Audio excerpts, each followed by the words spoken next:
name is Justin Steinigal, and my topic is mandating the use of smart guns.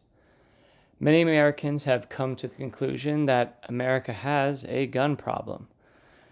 Could implementing new laws that require firearms to be equipped with new technology, such as smart gun technology, things like fingerprint scanners, bring a level of safety that we've been looking for while not infringing on our right to bear arms? This technology would render the weapon inoperable unless it has been unlocked with the biometrics of the registered firearm owner. Some background knowledge.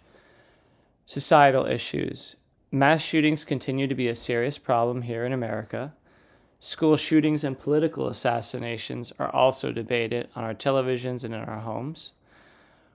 We are looking for new solutions that improve safety while keeping our traditions and not infringing on our Second Amendment rights. Many crimes are committed with the use of illegal firearms and done by people who should not be able to access those firearms. Also, gun ownership is intrinsically tied with the American identity. Some pros and cons of instituting smart guns.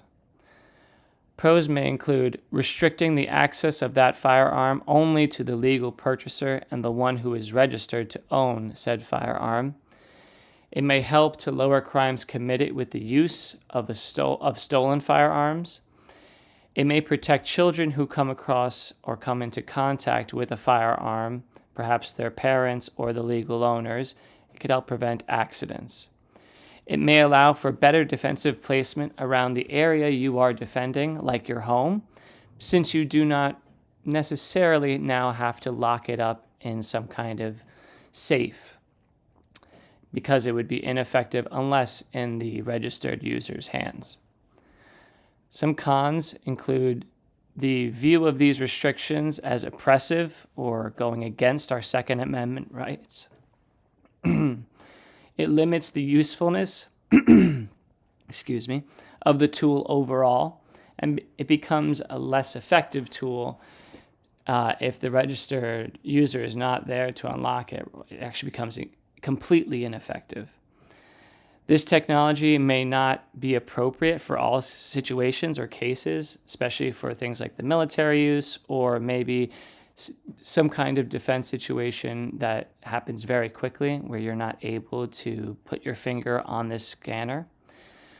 The tech may not be reliable or fast enough to consider it as an effective weapon. So by putting on these limitations, it might restrict the actual use of the weapon.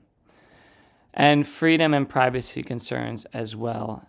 When you have to create this new system, you would have to register all these weapons again, and then you would have to tie them to a single owner, or maybe, if the technology allows, a small group who would be able to access that firearm. Some unintended consequences. This may lead to further tensions between people and the government. They may view this as restricting of one of their basic freedoms. It may lead to an arms race of technology. Government restricting it may lead to people printing or manufacturing their own weapons without the consent of the government. And people have an innate ability to find a way around loopholes and around restrictions. And we've seen this in the past with the limiting of automatic firearms, or firearms that shoot multiple rounds with the pull of just once of the trigger. And we see them finding loopholes with things like bump stocks or switches or some other kind of trigger mechanisms. This may lead to unfortunate scenarios where a person cannot defend themselves properly in time. If the opposing force has a weapon without this kind of technology, that could definitely be a case. The law would be followed by those who are already follow other gun safety rules and practices, but it does nothing to ensure a criminal would also follow these rules, and we cannot guarantee that we would be able to register every firearm in America with this new kind of technology. There would also be many financial limitations and logistic issues, as requiring the re-registering of hundreds of millions of guns would be quite the task, especially for a government that I would say at the moment is barely operable. And then, of course, as listed prior, there are even more freedom and privacy concerns that we may not be thinking of, just like the creation of lists, who would hold this data, would this data also tie in address, locations, and things like that? How secure would this data be? So there are a lot of freedom and privacy concerns about implementing this as well. The scenario I've listed here, but I've also put in my own words below. Representative Wayne is the deciding vote on a ballot measure to implement Smartgun's technology in his state of East Dakota.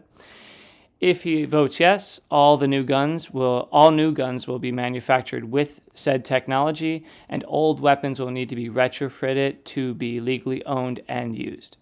If he votes no, then the status quo remains, and the guns will not be regulated but with the use of the smart gun technology. The dilemma: is it ethical for Representative Wayne to vote to restrict guns sold in East Dakota to only smart guns, assuming smart guns are available? There is a clear dilemma here. That is a choice to be made. Should the representative vote yes, or should he vote no on the bill? They are also the deciding vote, so they would be breaking a tie, which means people are very evenly split here.